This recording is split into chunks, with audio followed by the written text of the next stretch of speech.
Денес во оваа држава не смее да се биде против кандидат на власта. Денеска во оваа држава не смее да се биде опозицијски кандидат.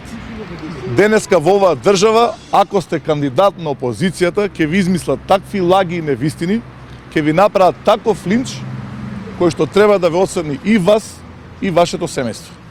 Денеска во оваа држава, ако ја победите владата во прв круг, тогаш таа ќе ви украде победата и без тоа ништо се направи, без никаква реакција. Денеска живееме во држава во која што помеѓу првиот и вториот круг се врши притисок врз сите кандидати на опозицијата. Вчера Наце Коцевски му влегоа инспектори во фирмата навечер. Во општиот центар се случува линч врз мене лично и врз кандидатите, врз советниците, врз сите оние што работат во нашиот штаб. Денеска живееме во држава во која што антикорупцијската комисија работи како продолжена рака на владата. Погледнете го сценариот. Еден ден портпаролот на ВМРО ДПМНЕ држи пресконференција пред антикорупцијска комисија и бара таа да поведе кривична постапка против мене. Утредента таа иста антикорупцијска комисија експресно заседава и одлучува да поведе кривична постапка против мене. Таа иста антикорупцијска комисија која што 4 години ништо не работи, а која што формирана за да го гони криминалот на власта. Се проводи антикорупцијската комисија, која што никако не сака да заседава за сите прекршоци кои што токму премиерот и министрите на владата прават во оваа кампања. Кога сме веќе кај антикорупцијската комисија, таа се обидува сега да најде секакви работи, лаги, невистини против мене. 10 стана, 10 куќи, потоа сум раководел со паркинзи, со јавни предпријатија, сум бил член дел од урбаната мафија и така натаму. На крај ќе искочи дека имам и катни гражи, па ќе излезе дека и Зебра не е на Тодоровиќ, туку е моја собственост.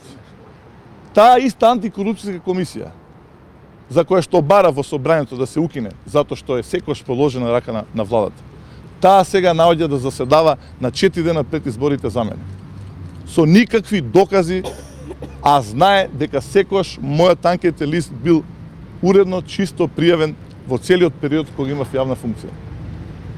Меѓутоа, во овој втор круг, мој политички противник не е Тодоровиќ. Јас со него завршив во првиот круг, го победив со 15% разлика. Политички противник во овој втор круг е Никола Груевски и владата која што позади мене.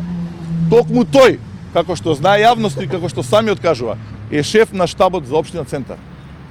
Токму тој е наредбодавачот за цела оваа гнасна кампања која што е насочена против мене, против советниците на опозицијата, против сите нас кои што се бориме во општина Центар.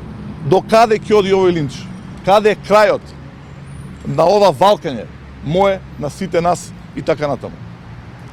Дали тој, за кој што јавноста знае дека купи 4 стана, додека Македонија крвареше, додека беше масакрот во Вејце, односно на Карпалак, ме напаѓа мене кој што живеам во стан, во куќа наследство на дедо ми, стара куќа 80 години.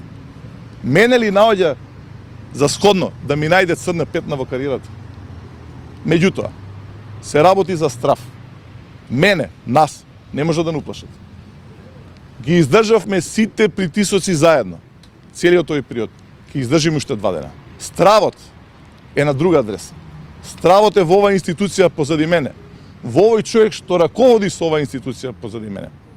Тој е оправдан страв. Тој е стравот наречен ревизија за Скопје 2014. Да, почетната адреса ќе биде во општина Центар, но завршната адреса ќе биде токму овде. Тој е оправданиот страв кој што го чувствува и Груевски, владата на Република Македонија. И имаат право, бидејќи од понеделник отува клопчето, граѓаните на Центар, на Скопје и на Македонија ќе дознаат како се трошат државните пари во мандатот на Груевски. Страв кај мене нема.